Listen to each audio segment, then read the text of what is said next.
শুরু করছি স্নিগ্ধ বিষ গল্পের পর্ব সংখ্যা ৩। লেখনীতে সানজিদা আক্তার মুন্নি। সতর্কীকরণ: এই গল্পে অনেক অশালীন ভাষা এবং গালাগালির ব্যবহার রয়েছে, তাই সমস্ত শ্রোতাদের জন্য উপযুক্ত নাও হতে পারে। নিজ দায়িত্বে শুনবেন। সন্ধ্যার সময় এক কনভেনশন হলের ৩ তলায় চলছে তুমুল আমেজের উৎসব। এই কনভেনশন সেন্টারটা তৌসিরের নিজের, ২ তলা ভাড়ার জন্য আর উপরের তলা নিজের কাজের জন্য। আজ এখানে তৌসিরের সাথে রয়েছেন অনেক পলিটিশিয়ান, বিভিন্ন এমপি, মন্ত্রী, উকিল, এমন টাইপ মানুষজন যাদের পদে পদে দুর্নীতি আছে আর কি। তারাই এখানে এই সম্মেলনে। ২-১জন ফরেনারও আছেন। ফরেনারদের থাকার কারণে একটা বড় ডিল হবে। ডিলটা কি? ডিলটা হলো বডি পার্ট বিক্রির। গতদিন যে তৌসির একটি মেয়েকে গুলি করেছিল, তারই লিভার, হার্ট, কিডনি বিক্রি করতেই এখানে আসলো। তৌসিররা কোনো কিছুই বেনালে ফেলে না। কাউকে খুন করলে তার বডি পার্টগুলো সুন্দর করে আলাদা করে নেয় নিজেদের লেভেলে সায়েন্টিস্টদের দিয়ে। কিডনি, লিভার, হার্ট, ফুসফুস সেগুলোকে আইস বক্সের ভেতরে ৪ ডিগ্রি সেলসিয়াস তাপমাত্রায় রাখা হয়। এতে রক্ত জমাট বাঁধে না, টিস্যু নষ্ট হয় না। তারপর দ্রুত কালোবাজারে বিক্রি করে দেয়। আর আজও এমনই কাজটা করছে। কথাবার্তা মিলিয়ে দাম হয়েছে সবকিছুর ৮০ লাখ টাকা। তৌসিরের টাকাগুলো নিয়ে বডি পার্টসগুলো সেই ফরেনারদের হাতে তুলে দেয়। তখনই একজন এমপি, নাম যার কাসেম ফজলুল, সে বলে ওঠে, তৌসির এগুলো বাদ ভাই, ২-১টা কুমারী মেয়ে পাইলে দিস তো। অনেক দিন হয় এমন কিছুর স্বাদ নেওয়া হয় না। তৌসির ওর কথায় বিরক্ত হয়ে বলে, খানকির পোলা ভালো হ, মাইয়া বিয়া দিয়া দিছত, তাও তোর শখ মিটল না।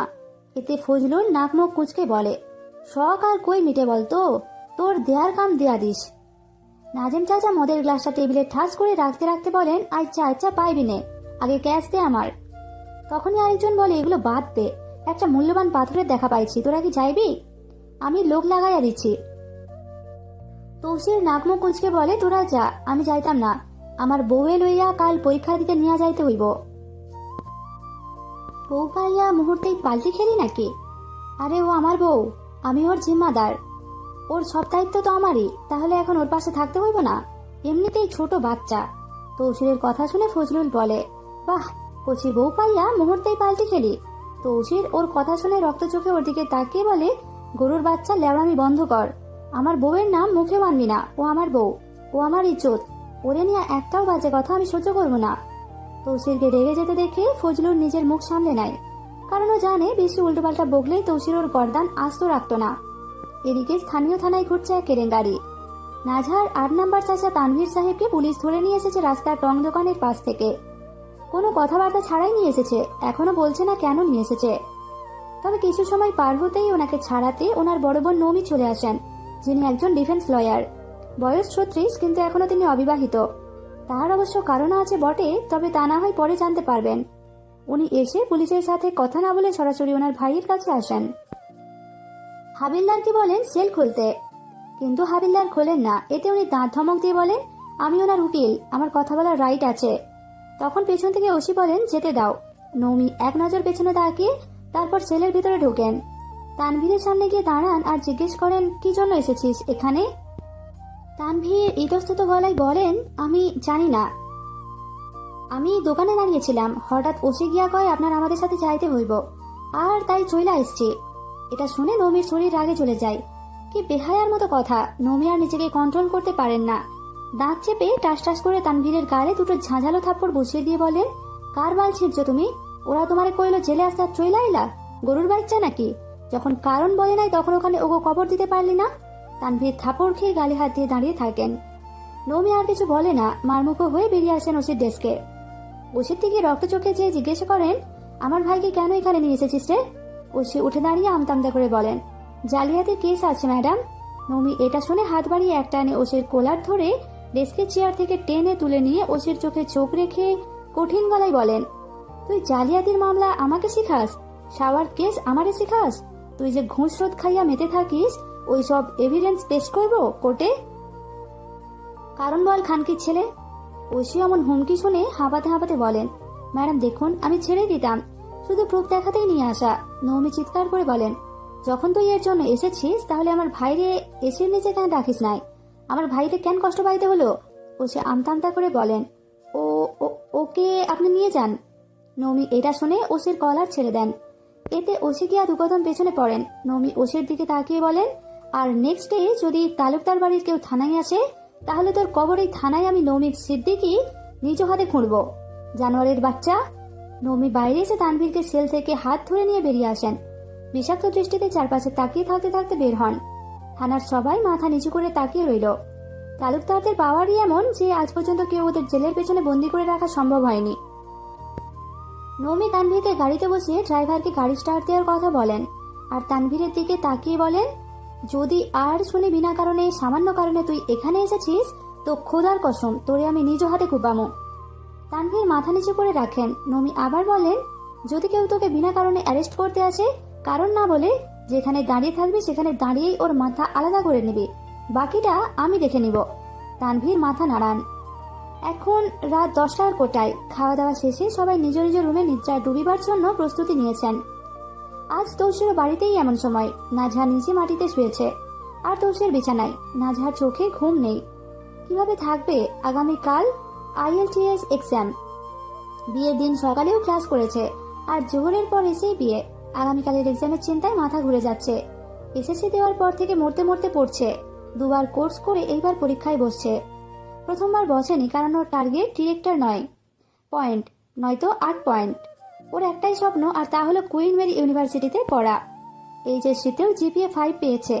পড়াশোনার দিক দিয়ে খুব পজিটিভ নাজিহা। দুনিয়া উল্টে গেলেও পড়াশোনা ওর ঠিকই থাকে। ভাবছেন 18 বছর বয়সে কিভাবে HSC দিয়ে দিল। আসলে মাদ্রাসায় 5 বছর বয়স থেকে পড়া শুরু করেছিল। সেই পর্যন্ত পরে ওর পড়াশোনার স্কিল ভালো দেখে ওর বাবা তাড়াহুড়ো করে ওকে স্কুলে ডিরেক্ট 5-এ ভর্তি করে দিয়েছিলেন। আর সেজন্য PSC এর রেজাল্ট অত ভালো হয়নি, তবে SSC HSC এর রেজাল্ট ভালোই হয়েছে। নাজহা পরীক্ষা টেনশনে গড়ে যাচ্ছে। প্রায় হাত পা এখন থেকে কাঁপতে শুরু করেছে। ওর বাবা শিকদারদের বলেছেন যাতে ওকে পরীক্ষাটা দিতে দেওয়া হয়। এই পরীক্ষাটা ওর স্বপ্ন, তাই শিকদাররাও মানা করেননি। তৌসির আগামীকাল নিয়ে যাবে ওকে। বইটই যা প্রয়োজন সবই এখানে এনেছে সাথে করে নাজহা। অনেকটা সময় নীরবতা ভেঙে তৌসির হঠাৎ আওয়াজ দিয়ে বলে, নাজহা, ওপরে বিছানায় আসো। হঠাৎ বিছানায় যাওয়ার কথা শুনে নাজহার কাঁপতে থাকা কলিজাটা আরো বেশি কেঁপে ওঠে। তারপরও বলে, কেন? তোমারে জড়াইয়া ধইরা ঘুমামো। তৌসিরের এমন কথা শুনে নাজহা চমকে ওঠে, দীর্ঘ শ্বাস নেয়। নিজেকে বোঝায় এতে ভয়ের কিছু নেই। তৌসিরের এমন কথা, এমন চাওয়াটা স্বাভাবিক। ওরা এখন স্বামী স্ত্রী, একজন স্বামীর চাওয়া এমনিই হয়। নাজহা ধীর গলায় বলে, আপনার প্রয়োজন হলে আপনি আসুন, আমি কেন যাব? তৌসির নাজহার কথায় বিরক্ত হয়ে বলে, নিচে ঘুমালে শরীরে বেদনা করে, তুমি আসো। তাহলে চুপচাপ ঘুমিয়ে যান। তৌসির আর কিছু বলে না। কিছু সময় চুপ থেকে ধীরে ধীরে উঠে বসে। মনে হচ্ছে এটা জেকে ধরেছে। নিচে শুয়ে থাকা নাজহার দিকে তাকে মনে মনে বলে ওঠে, ডাকাইতের বাচ্চা শয়তাননি। এ বলে লুঙ্গি ঠিক করতে করতে বিছানা থেকে নেমে আসে। তৌসিরকে নামতে দেখে নাজহার ভেতরে হাতুড়ি পেটানো শুরু হয়। বুকখানা ফেটে যাচ্ছে ভয়ে। তৌসির উঠে নাজহার সামনে এসে দাঁড়িয়ে বলে, দেখি ওইদিকে সরো। নাজহা এটা শুনে বিরক্ত হয়ে বলে, আপনি ওইদিকে যান আর বালিশ নিয়ে আসুন, আমি আপনার সাথে বালিশ শেয়ার করব না। তৌসির নাজহার কথায় পাত্তা না দিয়ে ঘুরে গিয়ে নাজহার পাশে বসে পড়ে। নাজহার হাত পা তীর তীর করে কাঁপতে শুরু করেছে। শরীরের লোমগুলো খাড়া হয়ে গেছে ভয়ে। গলাটা শুকিয়ে আসছে। তৌসির হাত বাড়িয়ে নাজহার মাথার নিচ থেকে বালিশটা নিয়ে নেয় ধীরে ধীরে। এটা দেখে নাজহা এক লাফে উঠে বসে। তৌসিরের দিকে অগ্নি চোখে তাকিয়ে বলে, রাত্রিরের বেলাও গরুগিরি করতে মন চায় আপনার? তৌসির নাজহার কথায় বিরক্তি নিয়ে মুখ কুঁচকে বলে, এমন ফ্যাত ফ্যাত কইল না তো। আপনি বালিশ নিয়ে গেলেন, আমি কোথায় ঘুমাবো? আমার বাহুতে। এ বলে তৌসির বালিশটি নিজের মাথায় নিচে রেখে নাজহাকে জোরে জোরে নিচের ডান হাতের বাহুতে শুইয়ে বলে, এবার ঘুমাও। নাজহা কটমট করে তৌসিরের দিকে তাকায় খানিক মুহূর্ত। তারপর কিছু না বলে অন্যদিকে তৌসিরের বাহুতেই মাথা রেখে শুয়ে পড়ে। তৌসিরের বাহুতে মাথা রাখায় কেমন কেমন লাগছে ওর, কিন্তু কিছুই করার নেই। তৌসির ধীরে ধীরে নাজহাকে নিজের সাথে জড়িয়ে ধরার জন্য কোমরে নিজের বাঁ হাতখানি আলতো করে রাখে। তৌসিরের হাতের স্পর্শে নাজহা আতঙ্কে এক প্রকার ফেটে পড়ে। ভয়ে এক লাফে উঠে বসে। তৌসিরের থেকে 2 হাত সরে যায়। এটা দেখে তৌসির ভ্রু কুঁচকে নাজহার দিকে তাকিয়ে বলে, কি হইল, এমন লাফাও কেন? নাজহা তৌসিরের কথায় কিছু বলে না। জোরে জোরে বুক চেপে কিছু মুহূর্ত শ্বাস নেয়। তারপর নিজেকে ফের বোঝায়, যতই চাই হোক, এটা তৌসিরের হক। নাজহার কোনো অধিকার নেই চিরিফুটি করার। নাজহা ধীরে ধীরে এগিয়ে এসে আবারও তৌসিরের বাহুতে মাথা রাখে। ও মাথা রাখতেই তৌসির ওকে জড়িয়ে ধরে এক টানে নিজের বক্ষে নিয়ে নেয়। এতে তৌসিরের বক্ষস্থলের সাথে নাঝার পিঠ ঠেকে। শরীর জ্বলে যাচ্ছে নাঝার, যন্ত্রণায়, এক অসহ্য অনুভূতির যন্ত্রণায়। কিন্তু ওর কিছুই করার নেই, এটাই যে বাস্তবতা। দাঁত চেপে সহ্য করে নাঝা শুয়ে রয়। তৌসির ওর ঘাড়ের কাছে নিজের মুখ নিয়ে এসে জিজ্ঞেস করে, কালকে কয়টার সময় বের হবা? তৌসিরের উষ্ণ শ্বাস নিজের ঘাড়ে পড়তেই নাঝা কেঁপে ওঠে বার কয়েক। নাঝা হাত দিয়ে তৌসিরকে কিছুটা পেছনে ঠেলে দিতে দিতে বলে, 11টার দিকে, 4:30 অবধি থাকবে। তৌসির নাঝার অসুস্থতা হচ্ছে দেখে নিজের মুখটা সরিয়ে নেয়। তৌসির নাঝাকে জিজ্ঞেস করে, তা এখন এই ইংলিশ শেখা কি আর করবা? করতে তো চেয়েছিলাম অনেক কিছু, কিন্তু এখন সবই বৃথা। আমার সব কষ্ট বৃথা। কয়েক বছর ধরে পড়তাছ? এসএসসি দিয়েই শুরু করেছিলাম প্র্যাকটিস। তা এই IELTS কেন এত কষ্ট কইরা করতেছ? লন্ডন যাওয়ার লাগে নাকি অস্ট্রেলিয়ায় চাচার কাছে? নাঝা তৌসিরের কথায় কিছু সময় চুপ থাকে, তারপর বলে নিজের স্বপ্নের কুইন মেরি ইউনিভার্সিটির আঙিনায় পা রাখতে, কিন্তু তার সম্ভব হলো না। তৌসির নাঝার কথায় বেশ কিছুক্ষণ চুপ থাকে, তারপর বলে, দেখো, তুমি চাইলে ভবিষ্যতে আমি তোমারে নিয়ে যাইতে পারি ইংল্যান্ডে, তবে পড়াশোনার জন্য না, ভিজিটে। থাক, প্রয়োজন নেই, আমি যাব না আর কোথাও। নাঝার কথায় তৌসির আর কিছু বলে না। চুপচাপ একটু এগিয়ে এসে নাঝার ঘাড়ের থেকে ওর কোঁকড়ানো চুলগুলো ধীরে ধীরে সরিয়ে ওর ঘাড়ে বার কয়েক নিজের মুখ ঘেঁষে নেয়।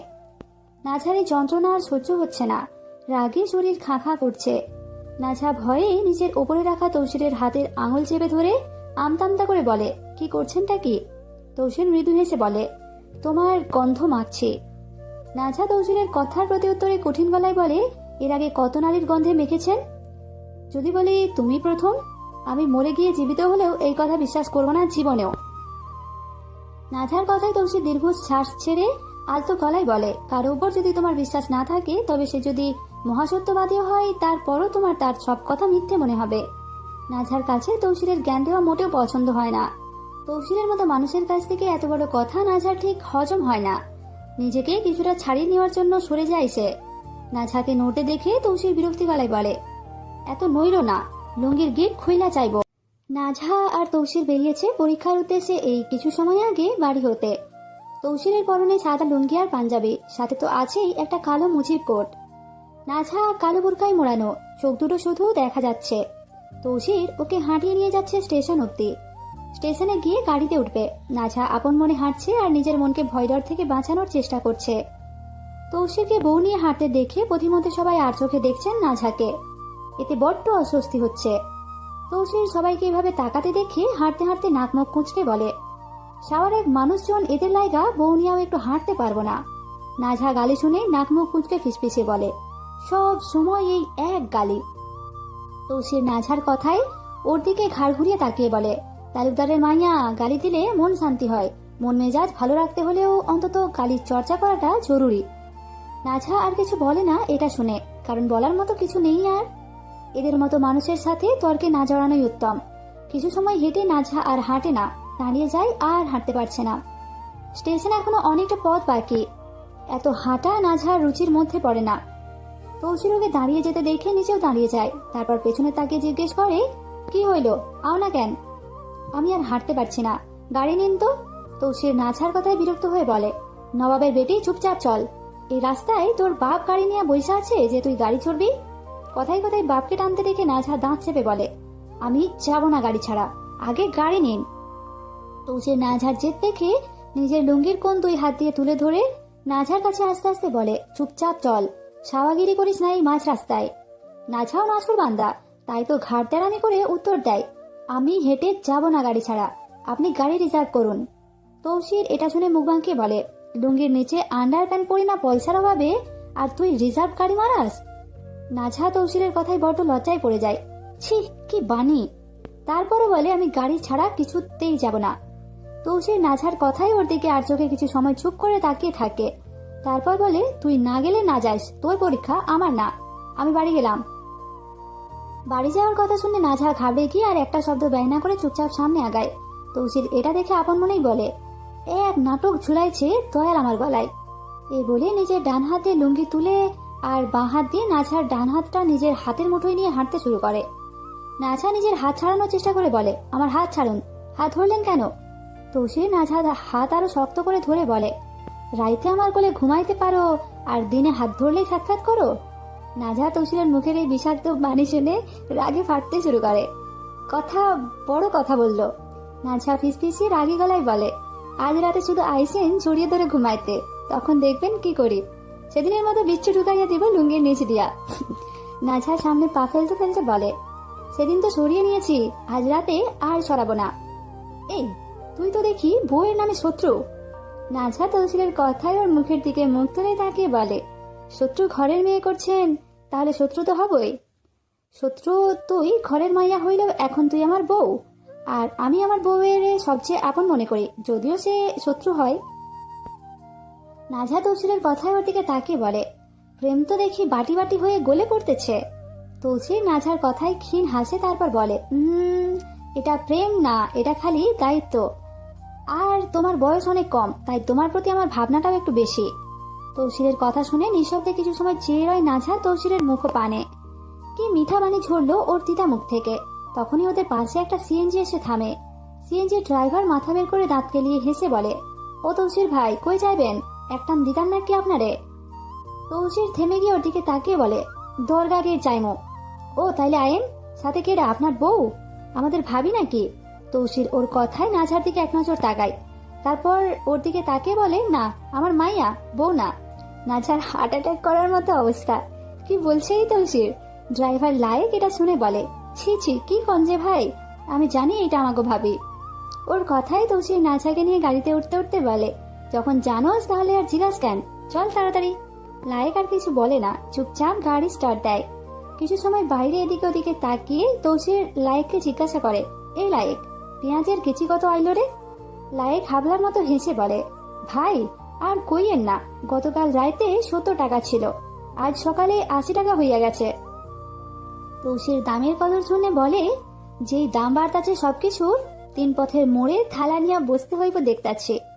লায়েক হাসি দিয়ে বলে, কি কন ভাই, আপনাদের পয়সার অভাব আছে নাকি?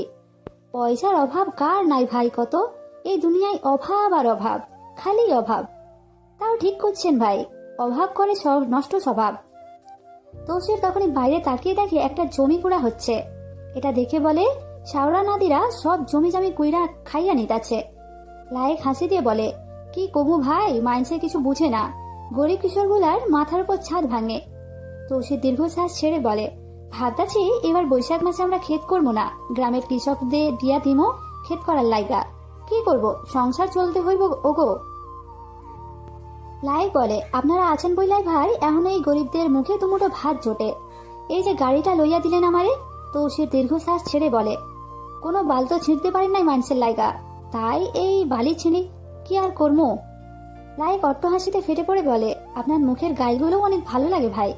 নাজহা চুপচাপ এতক্ষণ ওদের কথাবার্তা শুনছিল। তৌসিরের মুখের গালি শুনে মেজাজটা খারাপ হয়ে যায়, শুধু এই গালাগালি আর গালাগালি। নাজহা ফোন বেজে ওঠে। ব্যাগ থেকে ফোন বের করে দেখে ওর সাহেব চাচু ফোন দিয়েছেন অস্ট্রেলিয়া থেকে। চুপচাপ ফোন ধরে ক্ষীণ গলায় সালাম দেয়, আসসালামু আলাইকুম। ওয়ালাইকুম আসসালাম। কি অবস্থা তোর আম্মা? নাজহা নরম গলায় বলে, এই তো আলহামদুলিল্লাহ, তোমার? আমিও আছি একরকম। আজ পরীক্ষা না, কখন যাচ্ছিস? এই তো গাড়িতে যাওয়ার পথে। কে নিয়ে যাচ্ছে? নাদের এসেছে? না, মাস্টার চাচু আসেনি, উনি নিয়ে যাচ্ছেন। তৌসির আছে তোর সাথে? জি। আচ্ছা, ওনার কাছে দে তো। নাজহা তৌসিরের দিকে এক নজর তাকায়, তারপর ফোনে গিয়ে দিয়ে বলে, আপনার সাথে কথা বলবেন। তৌসির ভ্রু কুঁচকে বলে, কে? মারজান চাচু। তৌসির নাজহার কথায় নাজহার দিকে ফোন নিয়ে কানে লাগিয়ে একটা লম্বা সালাম দেয়, আসসালামু আলাইকুম শ্বশুর মশাই, কেমন আছেন? মারজান দীর্ঘ শ্বাস ছেড়ে বলে, আপনার মতো কুমিরের কাছে মেয়েকে দিয়ে আর কেমন থাকতে পারি বাবা বলো তো। যাই হোক, আপনার কি অবস্থা? তৌসির মারজানের কথা শুনে তার ছেলে সুরে বলে, আপনাদের মতো গাদ্দারের মাইয়া ঘর তৈলা আর কেমনে ভালো থাকবো, তারপরে দয়ালের দয়ায় পাক্কা আছে। নাজহা দাঁত চেপে বসে রয়। সব সময় তৌসির এমন করে, ওর বাপ চাচার পেছনে না লাগলেই নয় কি। মারজান চাচু বলেন, আমাদের মেয়েটাকে আগলে রেখো বাবা, বড্ড আদরের। আদরে তো আমিও রাখতে চাই, কিন্তু আপনাদের মেয়ে তো মুনাফিকি ছাড়া কথাই কয় না আমার লগে। ওর বয়সটা কম, একটু বুঝাবেন, খুবই জেদি। চিন্তা করবেন না, বউ আমার, তাই ভালো রাখার দায়িত্বও আমার। আচ্ছা তাহলে ভালো থাকুন, নাজহার কাছে একটাবার দিন তো। তৌসির নাজহার কাছে ফোন দেয়। মারজান নাজহাকে বলেন, তোর যার রাগ আর যে ছাড়ার ছাড়িস, মনে রাখিস ও আমাদের শত্রু, যদি সুযোগে পাস তো খুব দু একটা মারিস। আচ্ছা আমি রাখি। তৌসির নাজহার দিকে আর চোখে চেয়ে রয়। হাত লেগে ফোনের সাউন্ড বেড়ে যাওয়ায় তৌসিরও এ কথা শুনতে পায়। নাজহা লজ্জায় পড়ে যায়। তৌসির কটাক্ষ করে হেসে ফিসফিসিয়ে বলে, কইছিলাম না তোর বাপ চাচা সব কটা খানকির পোলা, সবগুলাই গাদ্দার, কোনোটাই ভালো না। নাজহা তৌসিরের কথার প্রতি উত্তরে বলে, তাতে আপনার কি? মনে রাখুন একটা স্পষ্ট কথা, আমার বাপ চাচা যদি মহা খারাপও হয় তারপরও আমি তাদের পক্ষে, তাই এসব বলে আমাকে কোনো লাভ নেই। তৌসির নাজহার কথায় তাচ্ছিলের হাসি দিয়ে বাইরে তাকাতে তাকাতে বলে, শাওরার বাড়ি পড়লে এমনি পক্ষ দেওয়া ছাড়বি। পরীক্ষা শেষে এসে আসরে নামাজ পড়ে ঘুমিয়ে পড়েছে নাজহা। আজ সারাদিন তৌসির ওর সাথেই ছিল। তৌসির পার্টি অফিসেও যায়নি আর। নাজহা বেদম ঘুমে টালমাটাল হয়ে বিছানায় ঘুমিয়ে আছে। গায়ে কাঁথা জড়িয়ে গোগড়ানো তরঙ্গের মতো চুলগুলো এলোমেলো হয়ে ছিটিয়ে আছে বিছানায়। নাজহার 5 নম্বর চাচা মিরাজের বড় ছেলে তালহা, সেই ভাইটা এসেছেন শিকদার বাড়িতে। আসার কারণ, নাজহার 3টে বিড়াল রয়েছে, ওগুলো খাওয়া দাওয়া বন্ধ করে দিয়েছি নাজহারকে ছাড়া, তাই তাদের দিতে এসেছেন তালহা ভাই। যদিও উনি আসতে চাননি, দাদাজান পাঠিয়েছেন, নয়তো কি আসতে চাইবে নিজের পছন্দের নারী শ্বশুর বাড়ি। হ্যাঁ, তালহা ভাই হলেন নাজহার শ্যামপুরুষ। তালহা ভাই বড্ড ভালোবাসেন এই জেদি ঘাটতেরা নাজহাকে। তিনি জানেন নাজহা ওনাকে পছন্দ করে, কিন্তু আফসোস তাদের পরিণতি যে বিচ্ছেদী। তালহা ভাইকে তৌসির নিয়ে এসেছে নাজহার কাছে, তাদের রুমে, যাতে উনি দেখা করে বিড়ালগুলো দিতে পারেন। তালহা ভাই এসে ওকে ঘুমে দেখে তৌসিরের দিকে এক নজর তাকিয়ে বলেন, ভাই ওকে জাগানোর প্রয়োজন নেই, থাকুক ঘুমে, আমি চলে যাই। তৌসির নাজহার পাশে এসে দাঁড়াতে দাঁড়াতে বলে, না না, আপনি এসে বসেন, আমি ডাইকা দিতাছি। তালহা ভাই আর কি বা করবেন, চুপচাপ এগিয়ে এসে বিছানার এক কোণে বসেন, চারপাশে এক পলক তাকান। আজ ওনার রৌদ্র রাগিনী অন্য কারো যত্নের ফুল, কি মিষ্টিভাবে ঘুমিয়ে আছে। তালহা ভাই নির্মল নয়নে চেয়ে তাকেন ঘুমন্ত নাজহার পানে। চোখের কি ভয়ঙ্কর তৃষ্ণা, আজ কদিন পর দেখলেন। প্রাণটা বেরিয়ে যাচ্ছিল একটি বার আপন প্রণয়া রানীকে দেখার জন্য। তৌসির নাজহার দিকে ঝুঁকে ওর বাহু আলতো করে টেনে ধরে বলে, নাজহা ওঠো, দেখো কে এসেছে। ঘুমের মধ্যে বিরক্ত হয়ে নাজহা ঘুমের ঘরে চিৎকার করে বলে, রাতে জড়িয়ে ধরে ঘুমাতে দেননি, এখন বিরক্ত করলে খুব খারাপ হয়ে যাবে বলে দিলাম। তৌসির নাজহার কথায় ওকে এক টানে তুলে মনে মনে বলে, মান সম্মান আর কিচ্ছু রাখলো না এই নাদান।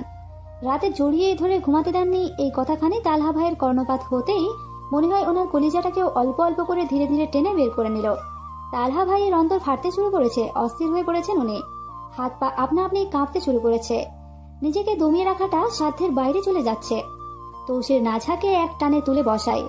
নাজহা চোখ কচলিয়ে চোখ খোলে, সামনে যেই না তালহা ভাইকে বসে থাকতে দেখে অমনি ভেতরে স্তব্ধ হয়ে যায়, শরীরের লোম খাড়া হয়ে যেতে শুরু করে। তৌসির ওর ওনাটা পাশ থেকে নিয়ে ওর গলায় জড়িয়ে দিতে দিতে বলে, নাও ভাইয়ের লগে কথা কও, আমি গোসল দিয়াই। এই বলে তৌসির ওয়ারড্রপ থেকে একটা কালো নীল চেকের লুঙ্গি নিয়ে বেরিয়ে যায় রুম থেকে, রেখে যায় পেছনে 2 অবক্তাকে, যারা কিনা একে অপরকে বলতে পারেনি দুজনেরই অমরণ ভালোবাসা। নাজহা ঘর থেকে বেরিয়ে এসে বিছানা থেকে নেমে তালহা ভাইয়ের সামনে গিয়ে দাঁড়ায়, হাত পা ঠান্ডা হয়ে গেছে, বুকটা ধড়ফড় করছে, মনে হচ্ছে এই বুঝে অন্তরে কেউ বিষাক্ত কাঁটা ফুটিয়ে দিল। নাজহা তালহা ভাইয়ের সামনে দাঁড়াতে উনি চোখ তুলে তাকান অসহায় চোখে, এক পলক ওর দিকে তাকিয়ে জিজ্ঞেস করেন, কেমন আছিস। নাজহা নিজের পান্নার মতো কালচে সবুজ চোখ দুটোতে অদ্ভুত দৃষ্টিতে অগোছালো তালহা ভাইয়ের দিকে তাকিয়ে থাকে। তালহা ভাইয়ের পরনে হালকা নীল রঙের একটা ক্লাসিক শার্ট আর কালো প্যান্ট, চুলগুলো এলোমেলো, সিগারেট খাওয়া কালচে খয়েরি ঠোঁট, ক্লিন শেভের শ্যামলা চেহারা বড্ড মায়াবী লাগেই পুরুষটায়। নাজহা কিছু সময় চুপ করে তাকিয়ে থেকে উত্তর দেয় মেকি হেসে, ভালো থাকতে কি দিয়েছেন, ভালো থাকবো যে। তালহা ভাই চোখ নামিয়ে নেন। নাজহার কথায় বিয়ের কথা শুনেই পালিয়ে নিয়ে যাওয়ার জন্য বাচ্চাদের মতো কান্না করে আবদার করেছিল নাজহা তালহা ভাইয়ের কাছে, কিন্তু আফসোস তালহা ভাই শোনেননি, বিন্দুমাত্র ভ্রুক্ষেপ করেননি। পরিবারের সম্মানের ন্যায় চেয়ে বসেছিলেন নাজহাকে। তোর আবেগ, আমি তোর ভালোবাসা নয়। এই কথাখানি যতবার নাজহা ভালোবাসা প্রকাশ করেছে ততবারই উনি বলেছেন আবেগ। আবেগ বলতে বলতে পর হয়ে গেল। নাজহা দেখে তালহা ভাই ঘেমে গেছেন, তাই আগে যেমন ওনাকে পানি দিত তেমনি আজও তালহা ভাইকে এক গ্লাস পানি এগিয়ে দিয়ে বলে, নিন পানিটা পান করুন। তালহা ভাই অক্ষুণ্ণ চোখে নাজহার হাতে ধরা গ্লাসের দিকে তাকান। ওর হাতে চুড়ি দেখে এক নিরুপায় চক্ষু সম্ভার নিয়ে নাজহার ন্যায় তাকিয়ে বলেন, অন্যের নামে চুরি পড়া হাতে আমায় পানি দিচ্ছিস, এই পানি কি আমার গলা দিয়ে নামবে।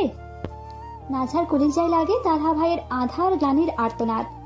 চুপচাপ পানির গ্লাসটা জায়গা মতো রেখে আবারও তালহা ভাইয়ের সামনে এসে দাঁড়ায় আর নিস্তেজ গলায় বলে, তালহা ভাই, মৃত্যুর আগ অব্দি মনে থাকবে আমার চোখের অসহায় পানিগুলোও আপনার মন গলাতে পারেনি।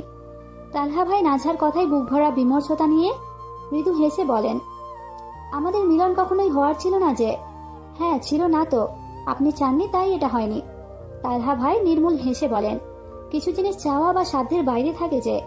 নাঝার চোখে পানি চলে এসেছে ধীরে ধীরে, বুকটা কেঁপে উঠছে বারবার, কিন্তু কিচ্ছু করার নেই। ক্ষীণ গলায় বলে, হঠাৎ আমার শ্বশুর বাড়িতে এলেন যে? লাশ অবস্থায় দেখতে এসেছেন বুঝি? তালহা ভাই নাঝার থেকে চোখ সরিয়ে নিয়েছিলেন, তবে ওর এই কথা শুনে আবারও নাঝার পানে কাতর দৃষ্টিতে তাকান। আজ ওনার প্রেম সঞ্চালিনীর মুখে অভিমানের ছাপ স্পষ্ট। আজ তালহা ভাইয়ের কঠোর অলসার অভিমানে নয়নদয়ে জ্বলছে সিক্ত অনুরাগে। এই অভিমান দেখে তালহা ভাই মেকি হেসে বলেন, জানিস, অভিমানশীলা রমণীরা নীরবতায় প্রেমকাব্য রচনা করে। তালহা ভাইয়ের কথায় স্রেফ স্তব্ধ হয়ে তাকিয়ে থাকে নাঝা ওনার পানে। কতটা নিষ্ঠুর উনি! তালহা ভাই বোঝেন এখানে থাকা তার উচিত নয়, তাই উঠতে উঠতে বলেন, আমি যাই রে, তোর বিড়ালগুলো দিতে এসেছিলাম। নিচে লিভিং রুমে 3 জন রাখা আছে। নাঝা ওনাকে যেতে দেখে আদর সুরে বলে, আর একটু থাকা যায় না, একটুখানি সময়?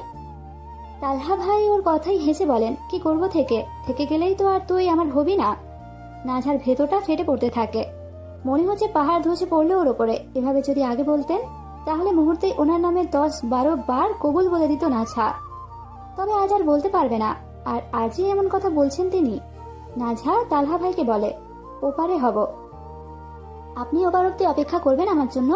তালহা ভাই নাঝার কথায় মুচকি হাসেন, কারণ তিনি জানেন এটা বাস্তব নয়। আর কিছুদিন পর নাঝা তালহা ভাই বলতে কেউ আছে সেটা ভুলে যাবে, নিজের সংসারে মন দেবে। তাই এসব আশা সবই বৃথা। তালহা ভাই মুচকি হেসে যেতে যেতে বলেন, ভালো থাকিস, গেলাম। এ বলে উনি সামনে আগান। পা তীর তীর করে কাঁপছে, পাটা ফেলতে ইচ্ছে হচ্ছে না। মন চাচ্ছে আরো কিছুটা সময় নিজের প্রিয় নারীর সঙ্গে দিতে, দুগাল কথা বলতে। সে কথা হোক না তিক্ত, তারপরেও তিক্ত কথাই বলতো, কিন্তু তা যে সম্ভব নয়। নাঝা অচেতন হয়ে কাতর চোখে তালহা ভাইয়ের যাওয়ার দিকে তাকিয়ে বলে, আমি আসবো, আমি আপনার কাছেই আসবো। আপনাকে ছাড়া আমার পক্ষে বাঁচা সম্ভব নয়, আমাদের আবার দেখা হবে। ওর কথা কর্ণপাত হতেই আপনা আপনি থেমে যায় তালহা ভাইয়ের পা। ঘাড় ঘুরিয়ে ফিরিয়ে নাঝার ন্যায় তাকিয়ে ঠোঁটে অল্প হাসি ঝুলিয়ে বলেন, এই জীবনে আমাদের আর কখনো দেখা না হোক। এ বলে উনি দ্রুত পায়ে রুম থেকে বেরিয়ে যান। ভেতরটা ফেটে যাচ্ছে। নিজের প্রিয় নারী আর অন্য কারো স্ত্রী, এটা অনুভব হতেই অন্তরের বাঁধ ভেঙে যন্ত্রণা ঢেউ উপচে পড়ছে। অন্তর কাঁপছে যন্ত্রণায়, হাত পা ভেঙে পড়ছে, অবশ হয়ে যাচ্ছে। পাটা ফেলতেও কষ্ট হচ্ছে। শরীরে যে আর শক্তি নেই। নাছার আর্তনাদ কলিজা বিচ্ছিন্ন করে, ব্যথায় নত করে দিয়েছে। তালহা ভাই বেরিয়ে যেতেই নাঝা দৌড়ে এক প্রকার ব্যালকনিতে যায়। উদ্দেশ্য শেষ দেখা, একটিবার তালহা ভাইকে দেখে নেওয়া। নিচে অনেক জোরে জোরে কে গান বাজাচ্ছে, এতে তার নাঝার আরো বেশি যন্ত্রণা হচ্ছে। কান ভ্যান ভ্যান করছে গানের শব্দে ব্যালকনিতে আসায়, কিন্তু তাও নাঝা রুমে যায় না। ব্যালকনির কিনারায় এসে রেলিং এর হাতল ধরে দাঁড়িয়ে থাকে। কিছু মুহূর্ত পর তালহা ভাই বাড়ির সদর দরজা পেরিয়ে বের হন আপন বাড়ি যাওয়ার জন্য। আর নাঝা নিরাশ্রয় নেত্রে চেয়ে রয় ওনার যাওয়ার পানে। ভেতরটা গলে পড়ছে। নাঝা বুঝতে পারছে তালহা ভাই হাঁটতে পারছেন না, জোর করে শরীর টেনে নিয়ে যাচ্ছেন। পা বারবার আটকে যাচ্ছে। উনি এলোমেলো ভাবে পা ফেলছেন। নাঝার চোখ বেয়ে 2 ফোঁটা অশ্রু গড়িয়ে পড়ে। ওর আর তালহা ভাইকে পাওয়া হলো না। এই ভবনে সবার আপন মানুষ আছে, কিন্তু আল্লাহর পর তালহা ভাইয়ের আপন বলতে নাঝাই ছিল। আজ সেও পর হয়ে গেল। মা নেই, বাবা দ্বিতীয় বিয়ে করেছেন। তালহা ভাই থেমে যান গেটের সামনে গিয়ে। তারপর দাঁড়িয়ে ঘাড় ফিরিয়ে নাঝার ব্যালকনিতে তাকান। দেখতে পান ওনার নাঝা ওনার ন্যায় ব্যাকুল চোখে তাকিয়ে আছে। আবার সেই চোখে পানিও। হয়তো এই চোখ বলছে আর একটু থাকেন না, আর একটু সময় থাকুন। নাঝা ভাইকে থেমে ওর দিকে তাকাতে দেখে অসহায়ের মতো চেয়ে থাকে। চোখ বেয়ে সমান তালে পানি ঝরতে থাকে, আর মন বলে ওঠে আর একটু থাকুন, আর একটু। তখনই স্পিকারে বেজে ওঠে, ऐसे ना जाओ पिया, ऐसे ना जाओ पिया, चूड़ी है राहें सारी तुझसे मेरी। ऐसे ना जाओ पिया, ऐसे ना जाओ पिया, चूड़ी है राहें सारी तुझसे मेरी। जा रांझड़ रांझड़ रांझड़, तू भी क्या याद रखेगा, जागीर ने तेनू छोड़ दिया। जा रांझड़ रांझड़ रांझड़, तू भी क्या याद रखेगा, जागीर ने तेनू छोड़ दिया। लाख समझाऊं मैं ता दिल समझ नहीं पाता, मांगे तेरी खैरिया। सोना था तेरा बेझूठा, रंग 2 दिनों में छूटा, कैसे भुलाऊं बेरिया। जा रांझड़ रांझड़ रांझड़ तू भी क्या याद रखेगा जागीर ने तेनू छोड़ दिया। নাঝার এই গানটা শুনে হাউমাউ করে কান্না করে তালহা ভাইকে এই লাইনগুলো বলতে ইচ্ছে হচ্ছে, কিন্তু তালহা ভাই আর থাকেন না। চুপি সারে চোখ মুছে এক প্রকার দৌড়ে বেরিয়ে যান সিকদার বাড়ি হতে। উনি যেতেই নাঝা শব্দ করে কেঁদে দিয়ে বলে, আজও আমার চোখের অসহায় চাহনি আপনি বুঝলেন না। ख्वाहिशें जो थी मेरी बस तुझको पाने की, ख्वाहिशें वही मेरी बस ख्वाहिश ही रह गई। ख्वाहिशें जो थी मेरी बस तुझको पाने की, ख्वाहिशें वही मेरी बस ख्वाहिश ही रह गई। मैंने कभी ना छोड़ा तुझे बस रोया यूं ही खुद से, यूं दिल को संभलता रहा। मैंने रोया तुझे ढूंढ ढूंढे, रोया था मैं तुझको। একটা রুমে এই গান স্লো বিটে বাজছে, চারদিকে আবছা আলো ড্রিম লাইটের। এই ক্ষীণ আলো রুমে বসে আছেন একজন, দেয়ালে পিঠ ঠেকিয়ে হাতে একটা কলম, উড়োর ওপর রাখা একটা ডায়েরি। তিনি ডায়েরিতে কিছু লিখছেন, গাল বেয়ে পানি গড়িয়ে পড়ছে, এতে তার হাতে ডায়েরির পাতা ভিজছে। ডায়েরির পাতায় সে লিখছে তো ঠিকই, কিন্তু মন দিয়ে লিখতে পারছে না, হাত পা কাঁপছে বারবার। তারপরও লিখছে, প্রিয় প্রাণ সঞ্চারিণী, জানি তোকে কখনো আমার পাওয়া হবে না, তারপরও এই বোকা আমি তোকে ভালোবেসেছি, তোর মায়ায় নিজেকে ডুবিয়ে নিয়েছি। আমি জানতাম ইকরাব তোকে আর তুই তালহাকে পছন্দ করিস, তারপরও ভালোবেসেছি। কেন জানিস? এই ভেবেই বেসেছি যদি আমার নিয়তি আমার উপর একটুখানি দয়া করে আর কোনোভাবে তুই আমার হয়ে যাস, সেই আশায়। কিন্তু দেখ, আমার নিষ্ঠুর নিয়তি আমায় দয়া করেনি, একটুখানি দয়া করেনি। তুই আমার হোসনি, পৃথিবীর সব নিয়ম ভঙ্গ করে যদি তুই আমার হতিস, তবে কি এমন ক্ষতি হতো? খুব বেশি কি ক্ষতি হয়ে যেত? হয়তো হয়ে যেত, তাই তুই আমার হোসনি। আমি আজও তোর সেই খিলখিলিয়ে হাসিতে মাতোয়ারা।